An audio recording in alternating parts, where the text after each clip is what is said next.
भागलपुर में सुल्तानगंज अगवानी गंगा नदी पर बन रहे निर्माणाधीन 4 लेन पुल गिरने के बाद गार्ड भी हादसे के बाद से लापता है। एसडीआरएफ की टीम इसकी तलाश कर रही है। अभी तक गार्ड का पता नहीं चल पाया है। इस महासेतु का निर्माण एसपी सिंगला कंपनी करवा रही थी।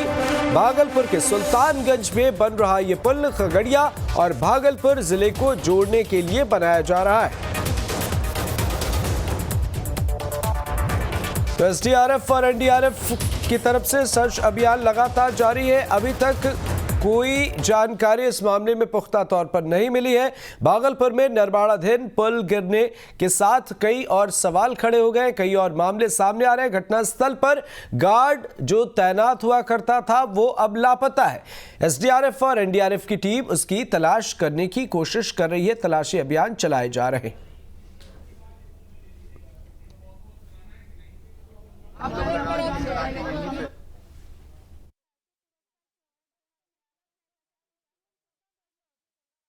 भतीज जमाई इसमें जॉब करता था, गार्ड की ड्यूटी आई थिंक, ठीक है।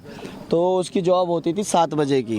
तो कल 4 बजे से कॉल करके बुलाया गया था, तुम साइट पे आ जाओ। शिफ्ट आई थिंक चेंज हुआ होगा मे बी, तो उसको बुलाया गया था। तो उसके बाद जब ये एक्सीडेंट हुआ है तो उसके बाद ना तो उसका फ़ोन कोई कांटेक्ट में आ रहा है, ना कोई उसकी कोई रिपोर्ट आ रही है ऑफिशियल की हाँ बंदे ने एंट्री इन की है, आउट की है। कुछ ऑफिशियल रिकॉर्ड मिल नहीं रहा है उसको। सर हम लोग जो पुल गिरा हुआ है उस पर हम लोग चढ़ के देखे हुए हैं, वहाँ पर डेड बॉडी कुछ नहीं मिला और रेकी कर रहे हैं हम लोग अपना बोट से, कुछ पता नहीं चल रहा है। बॉडी अगर मलबे के नीचे नहीं दबे हो गया तो वो अगर बाहर होगा तो 24 घंटा के अंदर में वो फेंक सकता है। तो हम रेस्क्यू करके वो बॉडी को खोज सकते हैं सर। अगर मलबे में गिर गया होगा तो वो बच के बात है, किरान जो अभी आएगी बड़े बड़े तबे वो मलबे से हटेगा, तबे बॉडी निकल पाएगी सर। सब खोज रहे हैं, मिल जाएगा तो देख रहे हैं। अभी तक कोई नहीं, अभी नहीं मिला।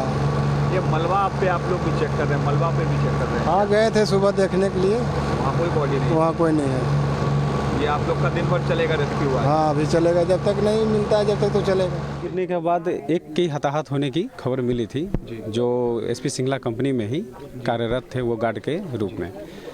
उन्हीं के एक व्यक्ति की मिसिंग की खबर है, जिसकी खोजबीन हम लोग कल रात से और अभी सुबह से ही हमारी एसडीआरएफ एनडीआरएफ की टीम और उसके अलावे जो हमारे आपदा मित्र के भी लोग हैं, ये सारे लोग खोजबीन में लगे हुए हैं। अभी तक बॉडी का कोई पता नहीं चल रहा है। हम लोग कोशिश कर रहे हैं कि जल्द से जल्द बॉडी को रिकवर कर लिया जाए। तो अब कई मामले सामने आ रहे हैं, एक के बाद एक। मुख्यमंत्री नीतीश कुमार के बयान सामने आए और उसके बाद अब एक मामला यहां सामने आ रहा है कि गार्ड जो है वो लापता है। बहरहाल हमारे सहयोगी रितेश मिश्रा हमारे साथ जुड़े हुए हैं तमाम जानकारियों के साथ। रितेश, सबसे पहले तो आपसे ये जानना चाहेंगे, मुख्यमंत्री नीतीश कुमार ने मीडिया को संबोधित किया। उन्होंने कहा कि इस मामले में जांच भी की जाएगी, दोषियों पर कार्रवाई तो किए ही जाएंगे, साथ ही इस स्थिति को बेहतर किया जाएगा जल्द से जल्द।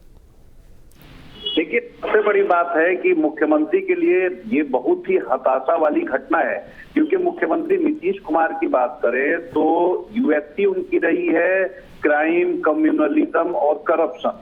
इन तीनों चीजों से कभी उन्होंने समझौता नहीं किया। और देखिए कि एक पुल जिसकी लागत है 1700 करोड़ रुपए से ज्यादा, और वो 1 साल के अंदर 2 बार अगर धराशायी होता है तो जाहिर सी बात है कि उसकी गुणवत्ता पर, उसकी क्वालिटी पर सवाल उठेंगे। और जिस तरह से मुख्यमंत्री नीतीश कुमार ऐसे नेता हैं जो अफसरों को काफी तरजीह देते हैं, उन्हें खुली छूट देकर रखते हैं, चाहे वो पुलिसिंग की बात कर लें या डेवलपमेंट कार्य जो अफसर करते हैं, उन लोगों के कार्य में कभी कोताही नहीं करते हैं। और इस बात को लेकर उनके अपने नेता, अपने मंत्री तक भी नाराज रहते हैं और कई बार नाराजगी सामने आई है। लेकिन इस खुली छूट का असर ये हुआ है कि अफसर जो हैं वो अपनी जिम्मेदारी से भाग रहे हैं। आप सोचिए कि 1 साल के भीतर एक पुल 2 बार गिरता है। इसके पहले भी 2020 में एक पुल धराशायी हुआ था गोपालगंज में। कई सारे पुलों के निर्माण में लेकर खामियां नजर आई हैं। तो जाहिर सी बात है कि इतना बड़ा प्रोजेक्ट है, चलिए जो संबंधित कंपनी है उसको आप ब्लैकलिस्ट कर सकते हैं, उस पर फाइन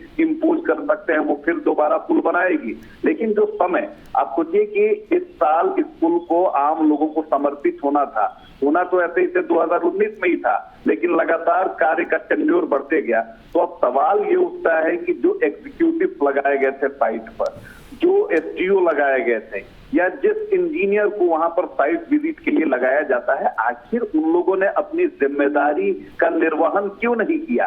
सवाल ये भी उठता है कि पिछले साल ये पुल जब धराशायी हुआ था और IIT रुड़की इस पूरे मामले की जांच कर रही थी, स्ट्रक्चर की जांच कर रही थी कि कहां पर खामी रही है, कहां पर लूप होल रहा है, तो उस रिपोर्ट के आने के बाद कितने लोगों पर कार्रवाई हुई, संबंधित निर्माण एजेंसी पर क्या कुछ फाइन इम्पोज किया गया।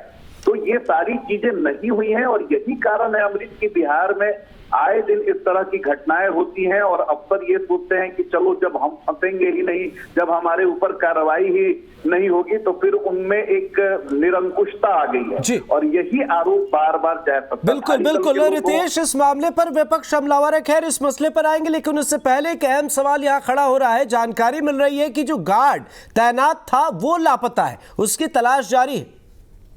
देखिए बिल्कुल ये बहुत बड़ा सवाल है। आप सोचिए कि जो दो गार्ड जिनके लापता होने की सूचना आ रही है, SDRF की टीम लगातार सर्च ऑपरेशन चला रही है। राहत की बात यह रही है कि उन दोनों गार्ड्स के प्रति न्यूज स्टेट की पूरी संवेदना है, लेकिन अगर ये पुल शुरू हो गया रहता और तब ये हादसा होता तो आप समझिए कि कितना बड़ा और कितना भयावह हादसा हुआ है। तो जाहिर सी बात है कि जो लोग वहां पर कार्यरत हैं उनकी जान भी जो है वो खतरे में है, क्योंकि जाहिर सी बात है कि गुणवत्ता में या कुछ ना कुछ कार्य में कमी हुई है। उसी की वजह से ये पुल बार बार धराशायी हो रहा है, कहीं ना कहीं कार्य में अनियमितता जरूर है।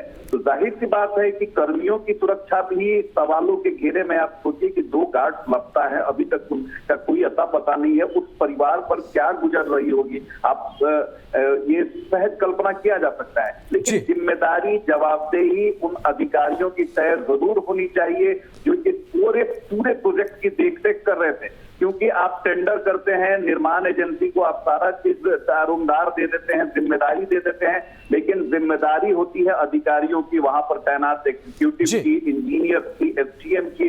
और निश्चित तौर पर कहीं ना कहीं एक बड़ी लापरवाही सामने आई है रितेश। बहरहाल मुख्यमंत्री ने कहा तो है कि जांच पड़ताल और उसके बाद इस मामले पर एक्शन लिया जाएगा।